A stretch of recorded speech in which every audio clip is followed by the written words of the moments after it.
29 OPM anak buah Manfred Vatem membelot, tak mau mati konyol ditembak TNI Polri. Sebanyak 29 anggota organisasi Papua Merdeka (OPM) pimpinan Manfred Vatem membelot.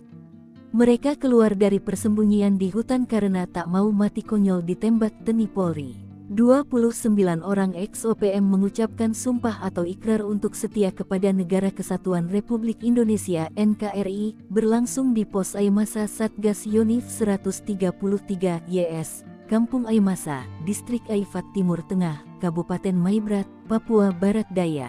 Dilansir tribunpapua.com, dan Satgas Yonif 133 YS, Letkol In Andika Ganesakti, di Kumurkek, Selasa, mengatakan bermula dari tim patroli Satgas Yonif 133 YS yang menemukan barang bukti berupa dokumen berisi catatan nama-nama orang yang terlibat dalam struktur OPM wilayah Sorong Raya. Catatan tersebut ditemukan di sebuah rumah kosong tidak berpenghuni di Kampung Aitrem, Distrik Aifat Timur Maibrat.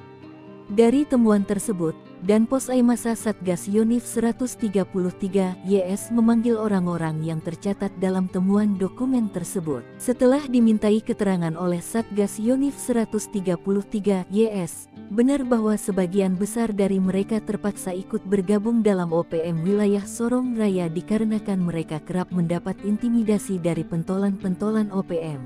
Kabar terkini, Kepolisian Daerah Polda Papua Barat mengerahkan sebanyak 70 personel Satuan Brimob pada pelaksanaan operasi separatis Mansinam 2024 di Kabupaten Maibrat, Provinsi Papua Barat Daya. Wakil Kepala Polda Papua Barat Brigadir Jenderal Polisi Alfred Papare di Manokwari, Rabu, mengatakan puluhan personel bawah kendali operasi BKO Brimob akan mengemban tugas selama 6 bulan. Operasi tersebut merupakan upaya Polri mengantisipasi gangguan Kamtipmas dari kelompok kriminal bersenjata KKB, sekaligus memberikan kenyamanan bagi masyarakat Kabupaten Maibrat.